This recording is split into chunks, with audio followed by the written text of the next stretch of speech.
আসসালামু আলাইকুম। কেমন আছেন সবাই? আশা করি সবাই ভালো আছেন। আলহামদুলিল্লাহ। আপনাদের দোয়ায় আমরা অনেক ভালো আছি। তো আজকে আমি রান্না করব চিকেন চাপ। আর সাথে কটা পরোটা বানাবো, রুটি বানাবো সেটা দেখামুনে। এখন আপাতত এটা আমি মাইখা নিই দেখেন। তো প্রথমে আমি দিতেছি হলো মরিচের গুঁড়া, হলুদের গুঁড়া, মুরগির মশলা, জিরা ফাঁকি, ধইনা ফাঁকি। মোট ৫ পদ যে আমি দিয়ে দিলাম। বিসমিল্লাহ। এই মশলাটা এখন আমি একটু কমে দিতেছি, কিসের জন্য পরে আবার দেওয়া লাগবে। এই ফাঁকিটার মধ্যে এডি ছিল ধইনা, জিরা, জয়ফল, জয়ত্রী, স্টার। এখানে কটা এই যে গোলমরিচ ছিল কালো, দারচিনি, এলাচ, লবঙ্গ, এই কটা ধইনা, জিরা। আর এখানে সয়া সসটা দিয়ে দিলাম। আর এখানে দিলাম প্যাকেট ডানো দুধ দিয়ে দিলাম। তো এখানে হালকা একটু গরম গোলমরিচের গুঁড়ো দিয়ে দিলাম হালকা, যাতে এটার পরে আবার একটু একটু লাগবো দিব।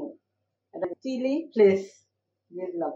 আর একটু টেস্টি সল্ট লবণ, এটা একটু স্বাদ বাড়ায়, অল্প দিলেও চলবো। এই যে আর সরিষা যে আমি 2 ঘন্টার মতন আমি মাখায় নিই, পরে বসাবো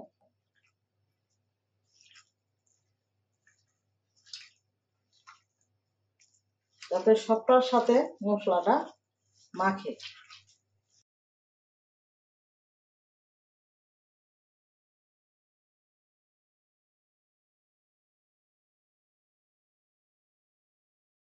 এটা মাখানোর পর তো একটু আদা রসুন দিয়ে দিতেছি। একসাথে দিলাম না, কিসের জন্য একটু পরেই দিলাম, পরে দিলে একটু ভালো হয়। এই যে আদা রসুন।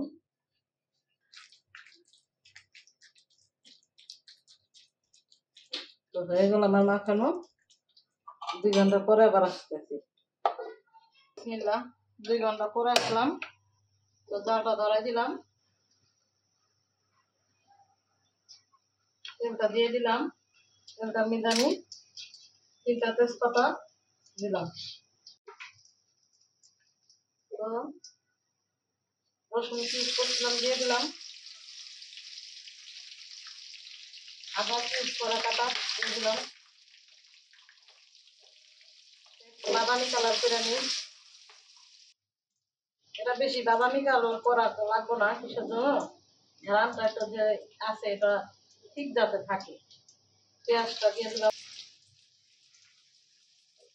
তো হালকা আমি লবণ দিয়ে দিলাম, ওইটার মধ্যে তো লবণ দিচ্ছি, এটার মধ্যে একটু দিলাম।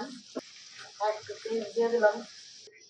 একটু ভাজা ভাজা হয়ে গেল, এই যে দেখেন কালার আয়া হচ্ছে একটুখানি।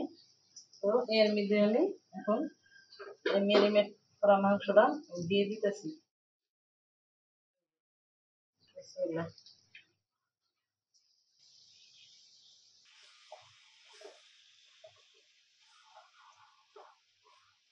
10 মিনিট পরে আসলাম, দেখি দেখছেন পানি উঠে আছে।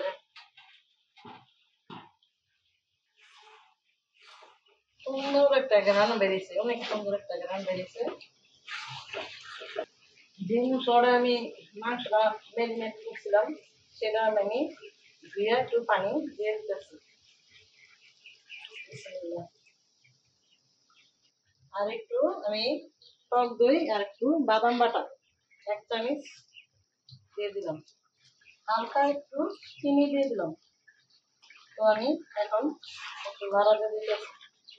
5 মিনিট পরে আসলাম, দেখেন উপরে সুন্দর মতন তেলটা উঠেছে আর অনেক সুন্দর একটা ঘ্রাণ কইতাছে। তো এই জিনিসটার মধ্যে আমি 2টা জিনিস দিব, গাজর আর বিট। আপনারা যদি চান, ইচ্ছা করেন, পাতাকপি কিংবা ক্যাপসিকাম, লাল হলুদ আছে, এটা দিতে পারেন। তো আমার ঘরে যা আছে আমি তাই দিলাম। গাজর দিলাম আর 4টা কাঁচামরিচ দিয়ে দিন। এখন আপনারা যা ইচ্ছা তা দিতে পারেন, কিন্তু কম দিলেই ভালো হয়।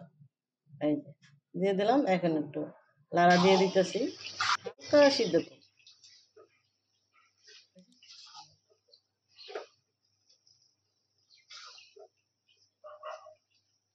এইখানে আমি একটু লাড়া দিয়ে দিলাম। এই যে হালকা একটু সিদ্ধ হয়েছে। এখন আমি একটু ভালো করে লড়াইলে মানে ভিতরে দিয়ে দিলাম গাজরটা। এখন আমি যে মশলাটা মুরগি মাখানোর জন্য দিয়েছিলাম এই সেখানে আমি ১ চামচই দিলাম। আধা চামচের মতন ১ চামচ বেশি দেওয়া যাবে না। আর সাথে দিয়ে দিলাম একটু আমি ভিট। এই ভিটটা দিলাম কিসের জন্য?